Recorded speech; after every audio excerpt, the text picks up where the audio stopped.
This is the breakfast table. I'm just eating an orange. Just enjoying coffee and breakfast, even though it's like 1 p.m. Literally, we sleep in every day until at least 12. We're such losers.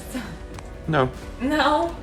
A bittersweet photo he posted with her shows the pair ready for a day outdoors in swimsuits and hats, embracing in front of a mirror. Liam Payne has left a void in the hearts of fans and loved ones after a tragic incident in Buenos Aires. On October 16, 2024, the news of Liam Payne's death shook the world. He was only 31, a young man who had once stood at the pinnacle of the music industry, now gone in a tragic fall from a hotel balcony in Buenos Aires, Argentina, after his fiancée, American actress Kate Cassidy, abruptly left Argentina just days before the tragic accident. While the couple had shared happy Snapchats of their trip, many are wondering if there is more to the story and if Payne would still be alive if Cassidy had stayed. South America, back to Florida with me. I was so ready to leave. Honestly, loved South America, but I hate staying in one place for too long. And we were supposed to be there for like 5 days, turned into 2 weeks, and I was just like, I need to go home. Payne had been staying at the Casa Sur Hotel in Buenos Aires' Palermo neighborhood.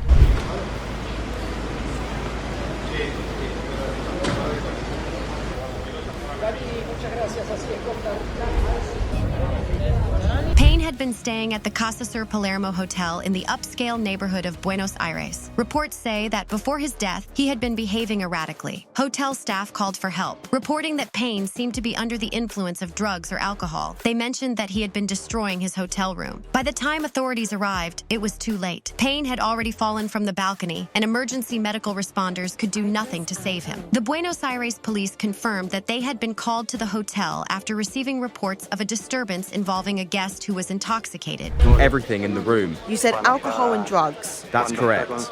You said Costa Rica intersecting where? Costa Rica 6032.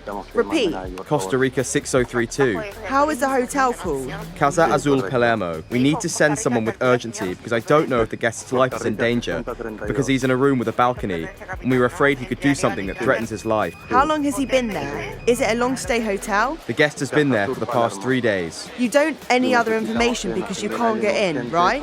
No. We are also notifying Medical Emergency Attention Service. In a 911 call from a hotel worker, it was revealed that the situation had escalated, and Payne was not just aggressive, but also at risk because his room had a balcony. The tragic result of this situation was that Payne fell about 13 meters from the balcony to the ground, resulting in his death. The news hit hard, not just in Buenos Aires, but around the globe. Within hours, fans of One Direction, one of the biggest selling boy bands in the world, began gathering outside the hotel, singing his songs and mourning the loss of someone who had touched millions of lives through his music. Liam Payne's rise to fame began in 2010 when Simon Cowell brought him together with Harry Styles, Zayn Malik, Niall Horan, and Louis Tomlinson to form One Direction on the British talent show The X Factor. Photos from the scene, which quickly went viral, revealed a chaotic environment inside Liam's hotel room. Among the most striking details were images of a smashed laptop and what appeared to be powdery substances scattered around the room. These visuals painted a troubling picture of Liam's mental state and the possible factors that contributed to his untimely death. Their success was meteoric. They went on to sell 70 million records worldwide and produced iconic hits such as What Makes You Beautiful, Story of My Life, and Live While We're Young. Payne, in particular, contributed significantly to the band's music, co-writing several tracks, including fan favorites like Night Changes. But as the saying goes, fame comes with a price. After the band announced its hiatus in 2016, each member pursued solo careers. Payne found success in his own right. His collaborations with other big-name artists like Rita Ora and his 2019 album LP1 showed his talent outside the band. But despite his professional achievements, Payne struggled with the pressures of fame. Liam had opened up in various interviews about his battles with mental health and the challenges he faced living life in the public eye. In an interview from 2019, he spoke about the loneliness that accompanied fame, saying that performing in front of thousands of fans and then being left alone in a hotel room led him to drink. He expressed that the pressures of fame had almost killed him on more than one occasion. He also admitted that the isolation of stardom often left him lonely and disconnected. Doing a show to however many thousands of people, then being stuck by yourself in a country where you can't go out anywhere, what else are you going going to do.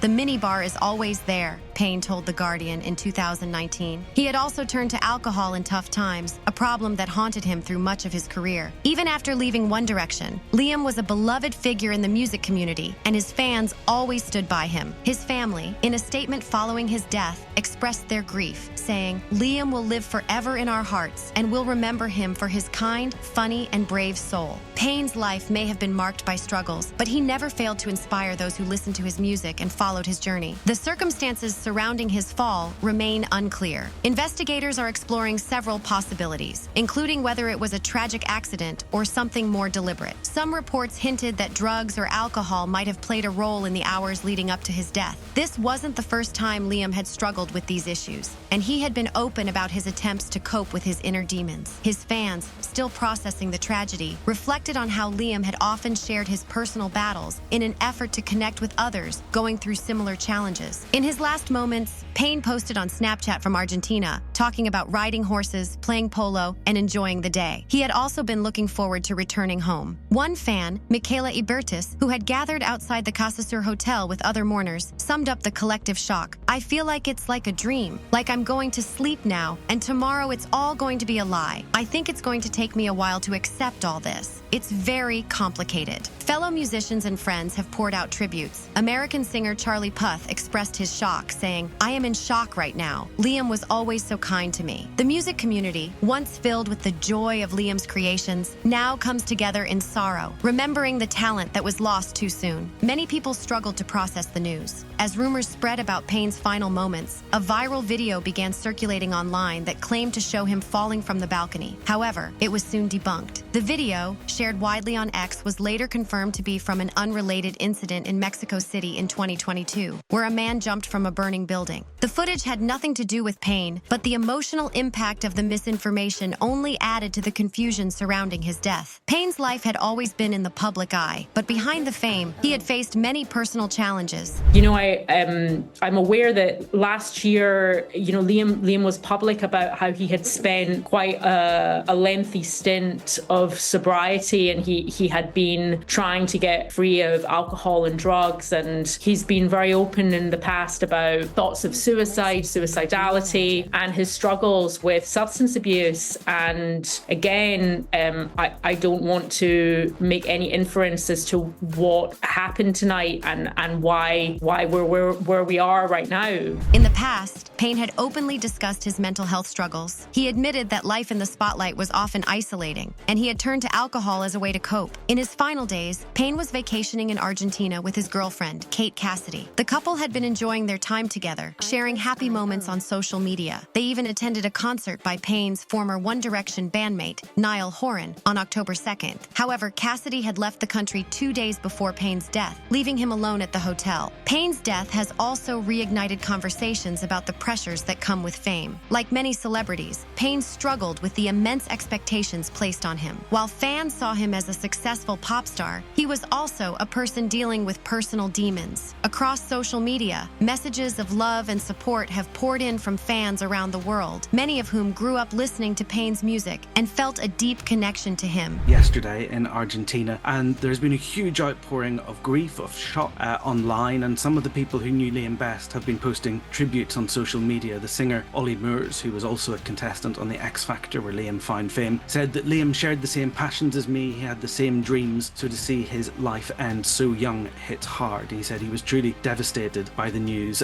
Dermot O'Leary, the TV presenter who presented the X Factor, remembered Liam turning up at the age of 14 and blowing the judges away with his rendition of Frank Sinatra's Fly Me to the Moon. During the podcast, Liam claimed that One Direction had been created around him. He suggested that the band's formation in 2010, which took place on the British talent show The X Factor, was done with him in mind as the lead singer. This was a pretty surprising comment, considering most fans knew that Niall Horan was actually the first member of the group to be selected. Liam's statement quickly became a point of discussion, as it clashed with the known facts about how the band was put together. For many, it seemed like an odd attempt to position himself as the central figure in the band's early days, something that had never been suggested before. But Liam didn't stop there. He went on to claim claim that he had enjoyed more success as a solo artist than any of the other members of One Direction, pointing to his debut single, Strip That Down, as proof. And surreal as well, but no, they've been absolutely amazing. I mean, we just got followed here on the way to the studio by about 2 cars full of fans. Just missed them on the last turn, so.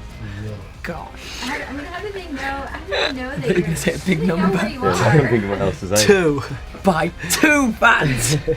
2 cars full of fans. According to him, the single had outsold anything released by his bandmates, even though he was the last one to go solo. At the time, this was another claim that raised eyebrows. While Strip That Down did well, it didn't actually outsell the most popular singles from his bandmates. In fact, Harry Styles' hit Watermelon Sugar had become a massive success, winning a Grammy and becoming one of the most streamed solo tracks from any One Direction member. In contrast, Liam's song ranked much lower on the charts. Also, Liam's 2019 solo album LP1 didn't perform nearly as well as his former bandmates' debut albums. It peaked at number 111 on the Billboard 200, a far cry from the top charting successes enjoyed by Harry, Zayn Malik, and others. This made his claims about being the most successful solo artist from the group appear overly boastful, and it wasn't long before fans and critics alike began to call him out for exaggerating his achievements. However, the most talked about moment from Liam's podcast appearance came when he started discussing the tensions that existed between the members of One Direction while they were together. He described his former bandmate Louis Tomlinson as rowdy and admitted that there were times when the members of the band genuinely disliked each other. According to Liam, the animosity between them even led to physical confrontations. He recounted one incident in particular where he was thrown up against a wall during a backstage fight. Although Liam didn't name the bandmate who had done it, he recalled threatening the person, saying, "If you don't remove those hands, there's a high likelihood you'll never use them again." Over the next 2 years, there were countless debates and discussions among One Direction fans, with people putting forward various theories. Some believed it was Louis, given Liam's description of him as rowdy, while others thought it could be Zayn, who had famously left the band in 2015 and had a somewhat strained relationship with the others. Finally, in October 2024, Liam's ex-fiancée Maya Henry revealed the truth.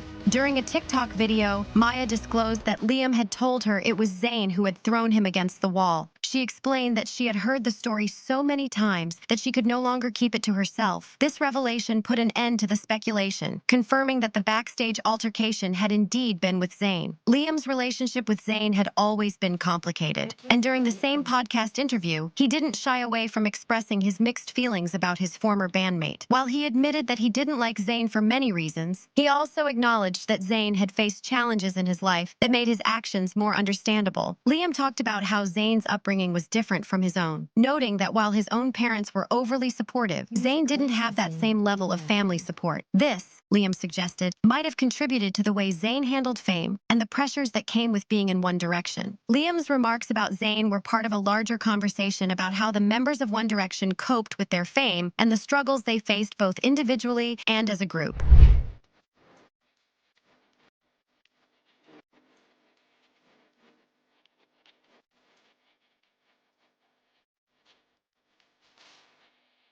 Artlist.io.